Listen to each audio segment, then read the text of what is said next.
Dr. Beebe here. Let's do our medical term of the day. And today I want to do something, it's a medical oddity. It's called the auto-brewery syndrome.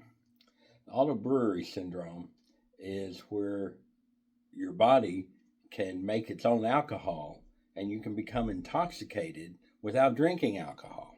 Now, that's a weird thing, and it can happen to uh, relatively quite a few different kind of scenarios. The most common one that you hear about, or that I would hear about, would be people with diabetes. And so the problem is an alteration in the bacteria and yeast in your gut, your bladder. Um, and so this yeast is there, and you eat a high carbohydrate diet. And yeast loves sugar. And what the yeast does is it digests the sugar and in the process produces ethanol. Then the ethanol gets absorbed into the bloodstream and you get drunk and you never took a drink.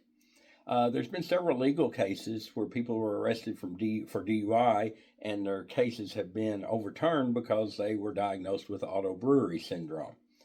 I don't know if that's going to be your best defense if you get pulled over for a DUI, but it does happen.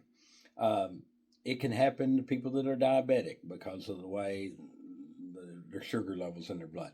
If you have been on antibiotics quite a bit, it alters your gut flora or the bacteria in your gut, and you can have yeast overgrowth. And then when you have yeast overgrowth, you can develop this.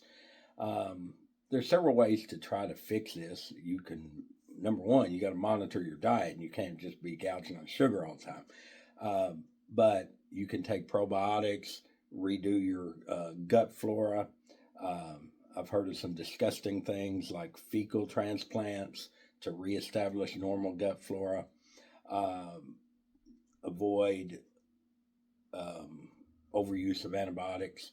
And like I said, alter your diet. So there you have a medical oddity for our medical word of the day, and that is called the auto-brewery syndrome.